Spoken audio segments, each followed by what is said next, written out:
Hello everybody, this is Spazie of Compact Gaming here, throwing down another League of Legends commentary, and with me today I have my lovely colleague, the one and only Mr. Rokspine. Please say hello. Hello, everyone. That is really becoming your catchphrase, isn't it? It really is. Now here we're throwing down an in-house in our compact gaming What team. is an in-house? Explain for the... Yeah, so 10 clanmates getting together to throw down a match to battle it out. Epic! So we've got Urgot, Swain, Soraka, Shen, Nocturne versus Zinzao, Sona, Ramus, Ashe, and LeBlanc, sporting a lovely new skin. Yes, indeed. A couple of changes straight away. This is done from my computer. Last couple of videos has been done from my great fellow Rockspine's computer. A couple of changes straight away. Yeah, go ahead. I'm slightly poorer than him though, so I'm sporting a bit of a rusty computer. Yeah, that's why we decided to do this way. Hopefully we'll get more synced voiceovers here, and we'll also get some better quality for your YouTubers out there. HD for the win, huh? Absolutely. There you see the CV by both teams. We know each other so well. That's what's so dangerous about these matches. Indeed. It's actually great fun. I love these in-houses. Now, just to get to know that you're in sync with me, Roxman, where are the characters on your screen right now? 4 in mid and Urgot passing the tower. Cool. Just fast forward a little bit and you'll be just fine. Just half a second maybe. Now let's see, we're grouping up here. We think they're in there. Oh, CV goes down, LeBlanc vulnerably open. Nevermove goes down from Swain there. LeBlanc flashes over the wall. Urgot flashes after, actually, a bit greedy there, trying to get the first blood, getting critted down, but actually managed to get that first blood before going down himself. Yeah, that was quite greedy by Urgot, but securing the first blood. Now we still have Nocturne left very low. What was he doing there? Yeah, that was a good point to get out there, I think, instead of staying. Yeah, after that kind of happens and everyone's quite low, you want to back off. Especially since the junglers will be on low life, they might want to go back and heal before starting. Would you say that it's worth doing like what I did there? Flashing over to get the first blood and then dying? I really don't know. I know that we should have kept attacking the first target in front of us. Due to LeBlanc's passive though, it makes it very difficult to target her in a level 1 teamfight. Oh yeah, LeBlanc's Mimic is gonna... It is a real pain actually. Perfect never move to pulling the golem there from Mr. Swain in mid. So let's talk a bit about the setups now. We've got Sona Ashe bottom versus Urgot and Soraka. So how do you think this will play out? Interesting, we got some healing from Sona there. Of course, Soraka's healing is going to be superior to Sona's, but some excellent poking from the Urgot, and well, Ashe is not to be underestimated either, but yeah, we'll see. As long as the players are able to dodge the corrosive charge, they should be alright. Ramus, they're very, very low at the golem, actually. Ooh, maybe he wasn't that low. Oh look, we got first blood coming in mid. An excellent early gank from the Nocturne after grabbing the blue, just going straight to mid there, knowing that LeBlanc didn't have that flashed up because he used it in the last team fight.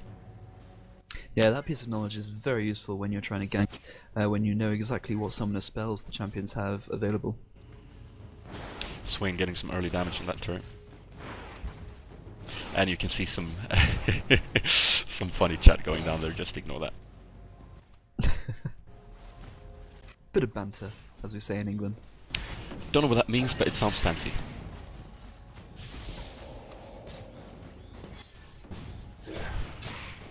So I'm not sure what you're looking at right now, but we've got Shen and Xin top as well. Could be quite an interesting lane, although both have quite a lot of healing power, so... yeah, definitely. Could be a very passive or a very hectic lane, depending on how the players plays out.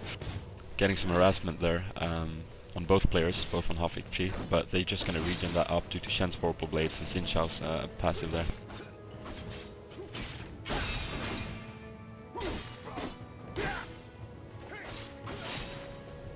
Now, a little hint on the viewers, I don't know which quality you're looking at this, but you won't be able to see the health bars unless I, as it's from my perspective this game, I'm actively looking at it whilst I'm playing. So, but what you can do is you can look at the actual, I'm mousing over them now, the actual portraits on the left side, and you will be able to get a bit better grasp of where they are HP-wise, the friendly ally.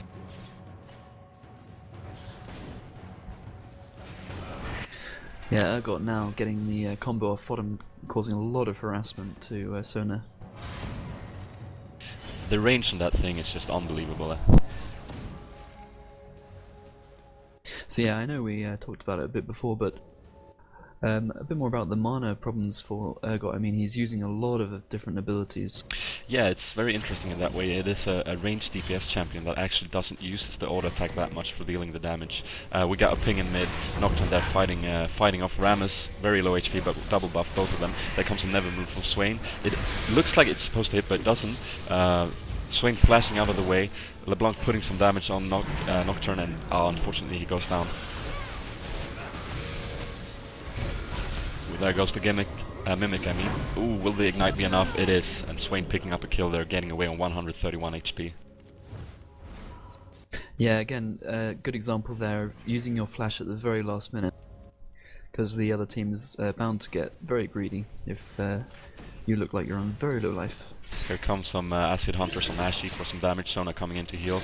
Urgot dodges that volley, but still gets a crit for 110 HP. Yeah, about Urgot, a very interesting champion that way, that he uses only abilities basically to deal the damage that he needs to do, which of course gets you to the mana. What I usually do when I run him is I pick up Armor Pen, Marks and Quintessences, and then the rest of them I put into mana regen, combining that with only the 9 in offense for the cooldown and more armor pen, as in masteries we're talking now, and then getting the rest of them in utility for even more mana, starting off with a Meki Pendant for just topping off of that, and then of course if I'm paired up with a Soraka, I can basically harass without having to consider mana at all, which is really important if you want the lane's dominance and get some advantage in last hits. Here comes some more harassment with Acid Hunters on Ash on bottom. Nocturne moving in there in the brush. Will they have... well, we'll see if they have a ward. Yeah, it would be really smart by just pressing tab to have a look at the items to see that the other team actually doesn't have any wards, whereas 2 players on our team do. Here comes Nocturne, managed to hit that Q. Urgot flashes in, uses the exhaust. Will the fear go down on Nocturne? It does. That's a kill on Ashy. Meanwhile, Xin Shao and Shen actually kill each other's top. Rokspine playing Swain there grabs a kill in mid on LeBlanc. So actually a lot of things happening at the same time there. Yeah, a bit crazy. But certainly good to keep these lanes pushing after you get a few kills like that. Nocturne chilling around in the enemy jungle there, trying to pick up something on Rammus, knowing that he was quite low. Yeah, it's a good thing to try out actually. If you know that the enemy jungler is very low. Sorry, moving to the action now with Soraka being targeted. Xin Shao is continuously trying to get Urgot there, trying to slow him, doing as much as he can. There comes the stand united from Shen. Striker's gonna live another day. Will there be enough damage on Xin Shao to bring him down? Nocturne trying to catch up with his Q. And I remember he's shouting at you mid, come and kill him, come and kill him. Absolutely. Free kill on Xin Shao right here. Also an early rampage there on 8 minutes. Good job. Nocturne being caught with the Scouting Hawk from Ashe. Yeah, as I was saying before, if the enemy jungler is forced to go back for whatever reason, our jungler it's a very good option to go and take some of the creeps in their jungle, because you really deny a lot of experience. Here you see us, we're taking a Drake, because we know that there's 3 champions who won't be able to combat us. Yeah, the CV goes down, but there's really not much they can do about it.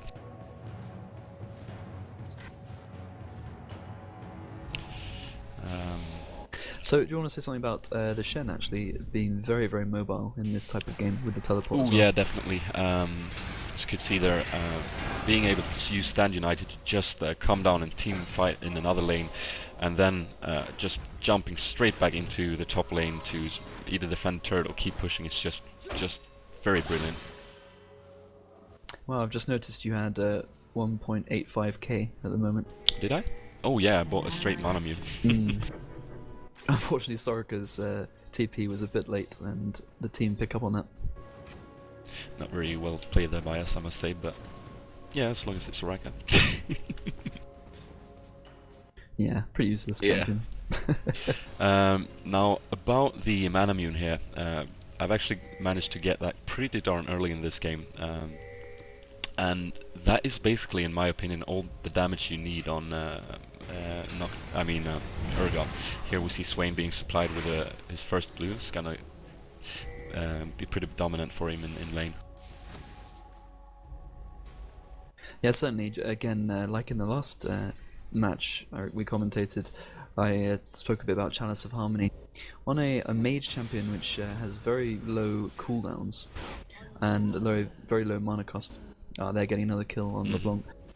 You'll want to get the blue buff and perhaps a Chalice of Harmony to be able to spam a lot, because the mana regen you get from it is insane. Now we can see Soraka here grabbing a very early Oracle and already clearing out a ward there. Great investment.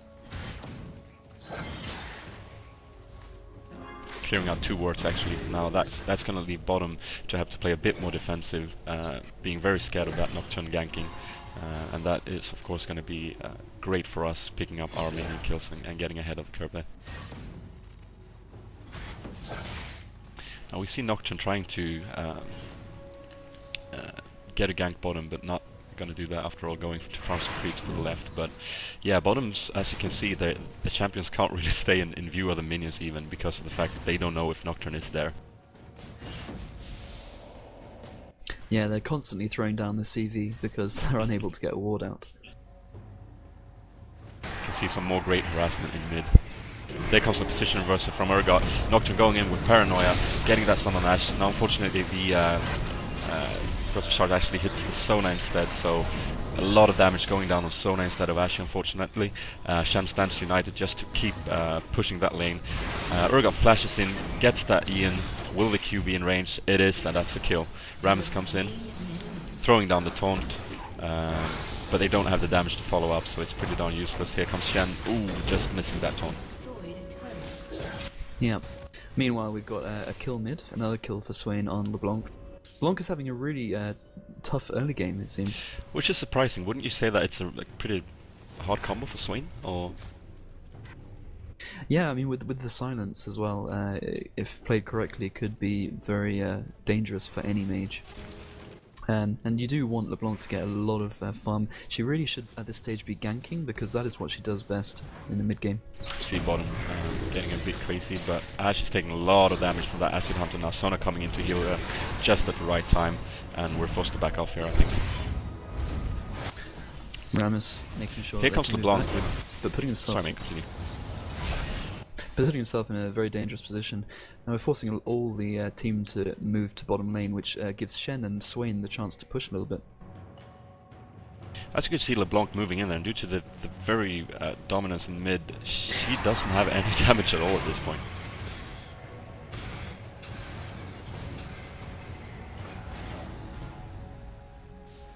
We can see some good wards here from our team, one at the Golem and one at the not existing Drake. Enchanted Crystal Arrow in mid.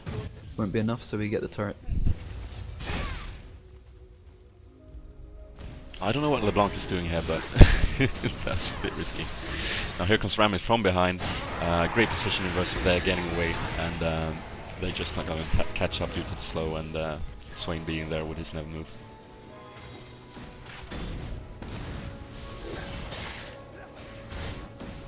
But here comes Zhao. Will he try anything? Apparently not.